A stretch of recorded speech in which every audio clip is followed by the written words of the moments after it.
Donc là, du point de vue logiciel, je vous ai situé une clé de décodage importante, le logiciel libre, pour l'embarquer. Et puis, il y a cette notion importante du point de vue matériel, le co-design. Alors, le co-design, ça va nous permettre de faire quoi? Ça va nous permettre, en fait, de maîtriser la conception au niveau système. Parce qu'on a des systèmes de plus en plus complexes. Et on est capable, bien sûr, ce que j'ai marqué ici, là, au 3e paragraphe, grâce à la loi de Moore, d'intégrer un ensemble de plus en plus important de fonctionnalités.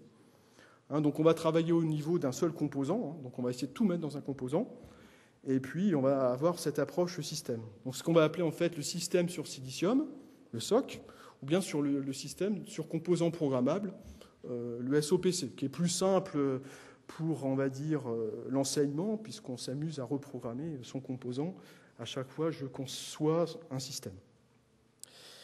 Donc tout ça y est à la loi de Moore que je vous ai rappelé juste ici. Une loi empirique, bien sûr. Alors pour ça, l'approche système, c'est relativement banalisé, simple, par la mise en œuvre de langages de description de matériel. On a des langages informatiques qui permettent de décrire une fonctionnalité matérielle, le VHDL, qui est massivement utilisé en Europe. Et donc on va non pas compiler, mais synthétiser un circuit numérique. Et après synthèse, on va programmer son composant programmable avec son système. Donc on voit que c'est assez intéressant, parce que si on fait une erreur sur son design, on peut revenir. Finalement, c'est une approche logicielle d'une conception du matériel. Alors pourquoi c'est important? Ça, c'est lié à diverses choses qu'on connaît. C'est la prise en compte du time to market, réduire les temps de développement, et puis pouvoir réutiliser des choses qui existent. Donc je vais prendre des briques de matériel écrites en VHDL que je vais intégrer, pareil, dans son composant programmable. Donc c'est ce qu'on appelle la notion de bloc IP, de bloc de propriété intellectuelle. Donc c'est en fait une fonctionnalité qui est décrite sous forme de langage textuel qu'on va pouvoir intégrer dans son propre design numérique. Donc on peut en acheter. Il y a la possibilité de récupérer aussi des briques de matériel libre. C'est pour ça, logiciel libre, matériel libre, cours libre, c'est le libre, tout simplement. Donc on peut, pareil, de la même façon, prendre des briques de matériel libre et les intégrer dans son propre design. J'ai cité quelques exemples de briques dans des interfaces de réseau terrain, des FFT, un certain nombre de choses. Un petit dessin qui vous montre ça au fur et à mesure du temps. Donc les années 80, plutôt une approche schématique. La notion de langage VHDL, donc ça c'est 1987. La notion de bloc IP, donc l'année 90-2000, et puis des langages de synthèse de haut niveau qu'on commence à utiliser plutôt pour la modélisation, mais on peut s'attendre globalement à avoir finalement la moulinette, la martingale, la possibilité à partir d'un langage informatique, je vais prendre au hasard un langage C, le langage C, directement le circuit numérique généré. Le circuit numérique généré. Vous voyez? Donc, pour l'instant, on en est très loin, mais on pourrait imaginer ce genre de choses. Alors, la difficulté maintenant, c'est de savoir comment implanter une fonctionnalité.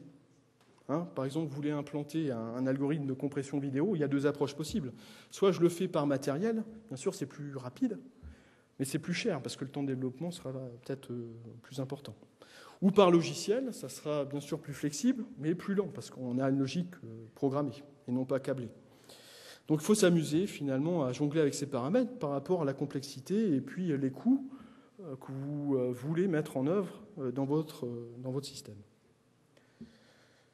Alors l'approche traditionnelle de développement, elle est simple, encore actuellement, c'est vrai pour les petits systèmes. Je fais un choix de composants, de matériel, j'assemble tout, donc je conçois mon système embarqué, puis une fois que c'est conçu, je le donne au programmeur, il se débrouille. Il manquait quelque chose, tant pis, je suis obligé de faire un logiciel qui colle au matériel, j'ai oublié d'intégrer un composant, tant pis, on fait avec, vous voyez. Donc on ne voit pas trop la flexibilité, surtout si lors de la première étape, j'ai oublié des choses. Alors le co-design va nous permettre de concevoir à la fois le matériel et le logiciel pour une fonctionnalité implantée. L'intérêt de cette approche, c'est de repousser le plus loin possible dans les étapes de conception les choix matériels à faire, parce que le matériel impose quand même sa loi sur le logiciel. Et donc, si on peut repousser le plus loin possible dans le temps de développement le choix du matériel, on a quand même gagné une certaine flexibilité, une souplesse pour refaire des reprises de design. Alors c'est ce petit dessin que j'ai essayé de vous montrer. Hein. Donc on va décrire un système. Alors vous avez des langages de modélisation qui permettent de faire ça, comme UML, etc. Et donc on va modéliser son système, et puis on peut éventuellement faire des simulations, des choses comme ça.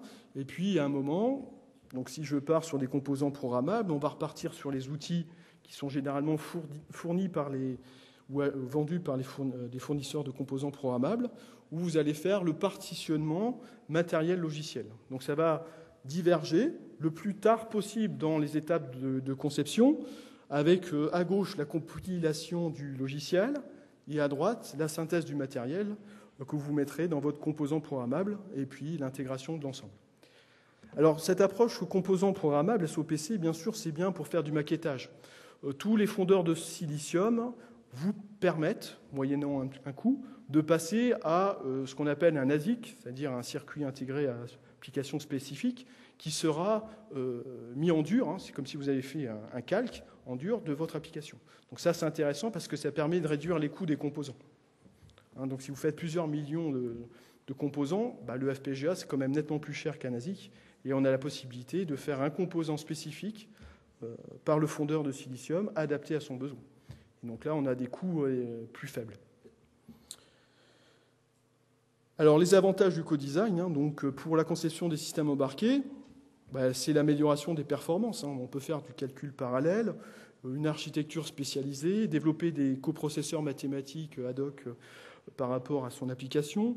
Ce qu'on va retrouver maintenant, c'est la possibilité de reconfigurer un composant programmable. Donc, pour l'instant, on le fait de façon statique, une fois pour toutes, avec le design qui est son application. Mais on peut commencer maintenant à reconfigurer de façon dynamique une surface du composant programmable avec un autre design. Donc en cours d'évolution et de fonctionnement du système, on pourra reprogrammer son composant avec une nouvelle fonctionnalité au cours du temps. Donc ça, c'est assez intéressant. Il y a aussi l'indépendance vis-à-vis des évolutions technologiques. Hein. Donc si vous avez une compatibilité au niveau des broches, vous avez quand même une facilité de gestion de l'obsolescence. Un autre aspect qui est important, c'est la mise à profit des améliorations des outils de conception des fabricants, puisqu'on est capable, généralement à chaque release, d'améliorer la fréquence maximale de fonctionnement du système, etc. Donc c'est aussi intéressant d'être indépendant par rapport aux évolutions technologiques. Voilà, donc j'en ai fini par les petits messages que je voulais vous passer. Hein. Donc j'ai introduit quelques notions importantes. Donc je vais